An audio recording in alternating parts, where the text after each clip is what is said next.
حبيباتي، السلام عليكم ورحمة الله وبركاته. زي ما انتوا شايفين النهاردة كده معانا احلى رز صيادية واحلى سمك مقلي بقى. قلنا النهاردة بقى ايه، نبوظ الدايت شوية مع بعض.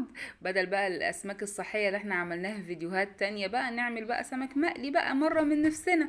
تمام حبيباتي، زي ما انتوا شايفين ازاي بقى هعمله مقرمش كده زي ما انتوا شايفين، ولونه يبقى جميل وطعمه اجمل، والتتبيلة الرهيبة بتاعته اللي بتديني طعم المطاعم ايه بتاعتنا. ومعانا النهارده بس مش هنكتفي بالسمك، هناخد معاه كمان ايه، اكله بحريه جميله كلنا بنحبها وحور بنتي بتموت فيها، اللي هي الصبيط بتاعنا المقلي الجميل المقرمش بلونه الرهيب ده، وسر لونه وسر قرمشته، وازاي اقليه واعمله واتبله من غير بيض ومن غير اي حاجه من دي، وازاي اغسله، وايه سر الغسله الجميله اللي بتطلع الحاجات اللي هي فيه ده من غير اي مجهود خالص يذكر. تمام، ايه الحاجه اللي احنا نحطها عليه يطلع معانا نضيف وابيض زي لون كده الايه، السما الصافيه، لون ابيض كده جميل ما شاء الله لا قوه الا بالله. احنا معانا النهاردة كده وصفاتنا الجميلة. قبل ما نعملها ننزل نعمل لايك وشير وسبسكرايب ونفعل زر الجرس، ونبتدي نعمل معانا احلى وصفة. بسم الله الرحمن الرحيم. اول حاجة معانا زي ما احنا شايفين توم مقشر، ومعانا بقدونس وشبت، ومعانا بلح وبابريكا وبودرة بصل وكمون وكزبرة، ومعلقه يعني رشه سكر صغننه كده، ومعانا زي ما انتوا شايفين فلفل الوان وليمون. وطبعا انا بحب الثوم كتير. التتبيله ديت هنعمل بيها، نتبل بيها السمك بتاعنا، وهنتبل بيها كمان احلى صبيط في الدنيا. تمام حبيباتي، كل ده هنمسكه نفرمه فرم خشن في الكبة بتاعتنا، ونبتدي نرجع لكم ازاي نتبل بيه السمك بتاعنا. طبعا السمك معانا اهم حاجة ان هو يكون نظيف وجميل. هنبتدي معانا كده نتبل بطنه، نحشيها حشوة كويسة جدا. انا بحب الحشو كتير في السمك من جوه، عشان كده خلوا بالكم من الملح بتاعه، ما يبقاش حادق جامد، يبقى ملحه مظبوط الى حد ما، يعني ما يكونش حادق، علشان خاطر ايه احط الحشوه زي ما انا عايزه، ما يطلعش معايا السمكيه حادقه.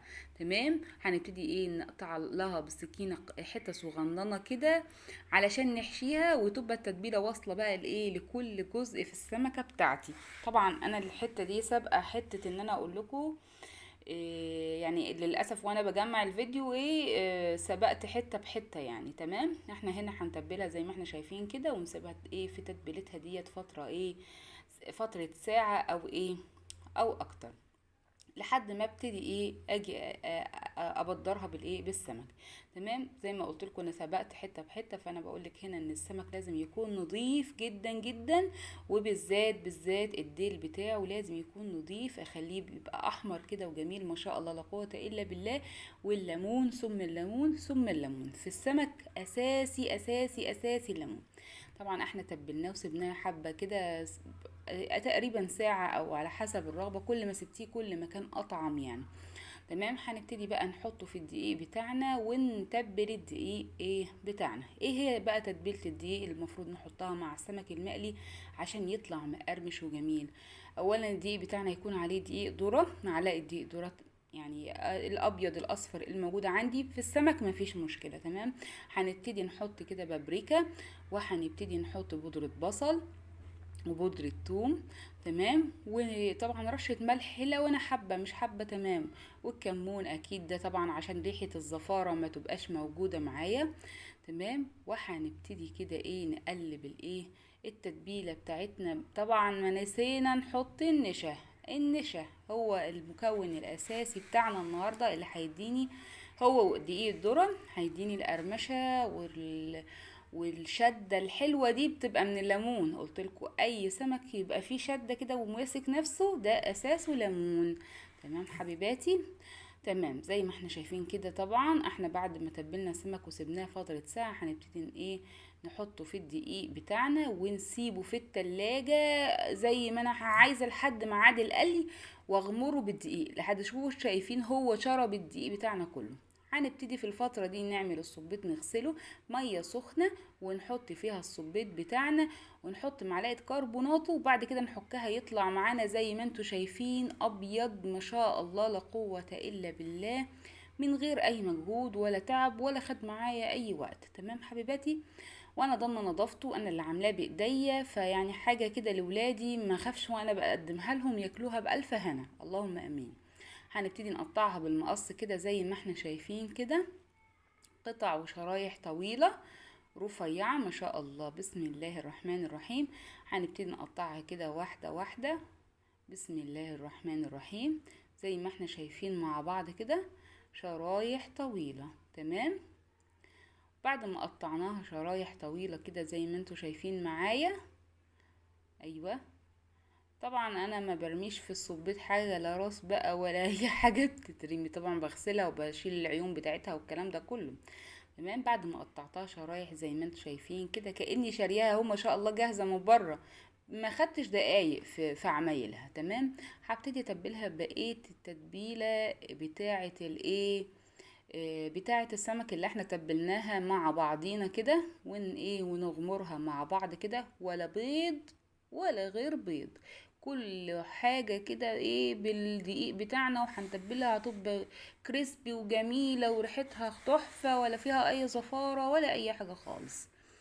بعد كده هنبتدي ناخد طبعا الدقيق بتاعنا اللي بتاع السمك بتاعنا، وهنبتدي طبعا متبل عليه بودرة البصل وبودرة الثوم والبابريكا والحاجات كلها، بس هنزود عليه معلقة ايه، دقيق ذرة اصفر، ده للايه، للصبيط.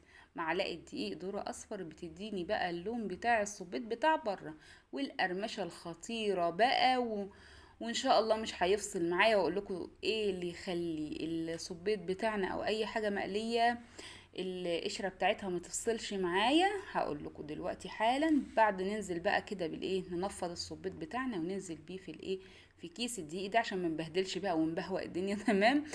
ده في الايه، في الصبيط، في السمك الفيليه، في الحاجات اللي هي ما فيهاش من جوه حشو، اي سمك مش مفتوح بمعنى اصح انا فاتحاه عليه وهو مفتوح، اتبله في الدقيق او ابدره بدقيقه في كيس، ما فيش اي مشكله. لكن البلطي ما ينفعش لان الدقيق بيخش جواه وبيبقى مش كويس وبيبقى طعمه مش ظريف يعني. تمام، هنبتدي كده بصوا، في دقيقة، في ثانية كده عملته كله بالدقيق، بدل ما اخد واحدة واحدة وابدأ اطلع في طبق تاني ومعرفش ايه وابدل نفسي، او في كيس وفي ثانية كنت مخلصة الكمية بتاعتي كلها. تمام، اهو ما شاء الله لا قوة الا بالله زي ما انتوا شايفين اهو. بصوا، مغمور كله وفاصل كله عن بعضه، وتمام التمام وحاجة ما شاء الله. هنبتدي ناخده كده بكيسته في الايه، في التلاجة هو والسمك بتاعنا. اثناء ما هما في التلاجة بقى ما اقعدش بقى واريح، لا، اعمل بقى شوية رز صيادية جميل وتحفة كده لولادي حبايبي ياكلوه مع الايه، مع الصبيط والسمك. تمام، هبتدي انزل بالايه، بالبصل، وانزل عليه بمعلقه سكر طبعا في زيت، حبه زيت حلوين. تمام، وانزل بقى بشويه نعناع، يا سلام، حاجه كده تدي ريحه وطعم ونكهه. معانا بودره بصل، تمام، معانا بودره ثوم، ما شاء الله لا قوه الا بالله، الروايح طالعه ايه، وبابريكا، وكل ده وانا ايديا في البصله. تمام، زي ما انتم شايفين كده ايه، شغالة فيها. الكمون بتاعنا بقى ده أساس السمك، الثوم والكمون والشطة والليمون، دول السمك. كل الحاجات التانية ديت زيادات بتدي تعزيز للطعم. طبعا معلقة الصلصة دي بقى، بصي، مع البابريكا مع لون البصل هيديني اللون بتاع ايه، مطاعم السمك بقى، حدى جندل بقى، والناس اللي هي بقى في الأزاريطة، والناس اللي في اسكندرية، يعني ما شاء الله احنا خدنا الوصفة من عندكم جبناها لبيتنا عشان ناكلها في بيتنا بدل ما نروح ناكل عندكم كل شوية بقى. لا احنا ناكل في بيتنا مرة كده. زي ما انتم شايفين انا لازم اسيب المية تغلي حبة ايه حلوين علشان خاطر تعزز اللون بتاعها. وهبتدي احط الرز بتاعنا كده اقلبه تقليبة في المية، والمية تكون قليلة الاول. تمام. وابتدي احط الملح كده واقلب ملح واقلب. تمام. وبعد كده اغمر بقى الميه ايه الرز بتاعنا طبعا ايه بقيمه نص صباع كده هوت ايه على الرز بتاعنا، على حسب لو كان الرز جديد او قديم. تمام. واقفله واسيبه ايه يتلدن زي ما احنا بنقول. هنبتدي بقى نقلي الصبيط بتاعنا بعد ما سيبناه حبه حلوين في التلاجة. طبعا إيه ان انا احطه في التلاجة ده ما يخلوش ابدا ابدا يفصل مني، عمره ما هيفصل. زي ما انتم شايفين كده نزلنا بيه، شايفين لونه حاجه ما شاء الله لا قوه الا بالله. السمك بقى هنجيب ميه بتلج ونبتدي ننزل بالسمكيه مره واحده بسرعه كده، وانزل بيها في ايه في زيت سخن غزير وسخن. زي ما انتم شايفين كده ما شاء الله لا قوه الا بالله، تطلع معايا مقرمشه وحاجه ما شاء الله لا قوه الا بالله خطيرة. الرز بتاعنا طاب زي ما انتم شايفين كده، وبقى لونه حاجة ما شاء الله، طعم بقى وريحة ولون. والسمك بقى والليمون حاجة يعني تحفة تحفة تحفة. شايفين لونه والقرمشة بتاعته والليمون فيه بقى انا صراحة ريقي جري. ما شاء الله جميل جدا جدا جدا. حاجة جميلة ومقرمش ومش طري كده، وتحسي ان السمكية مزيتة، لا لا لا ماسك نفسه. والصبيط بصوا لا فصل مني ولا اي حاجة خالص، بوضعه زي ما انا ايه قليته زي ما طلعته من الزيت. بصوا مقرمش طبعا ايه، الصوت مش واضح عندكم لان انا شايلة الصوت ومركبة صوت تاني، فهو ايه ما شاء الله مقرمش وحتى باين اهو ما شاء الله لا قوة الا بالله. اصابع جميلة وشهية. يا رب يكون كده وصفتنا النهاردة عجبتكم، ويا رب نكون خفاف على قلبكم. وما تنسوش تعملونا لايك وشير وسبسكرايب وتفعلوا زر الجرس، واستنونا يا رب كده مع بعضينا في كل جديد ومفيد. واستودعكم الله الذي لا تضيع ودائعه. ويا رب كده ايه تعملوه وتتهنوا بيه، ويكون كده ايه تاكلوه في الهنا انتوا واولادكم. والسلام عليكم ورحمة الله وبركاته.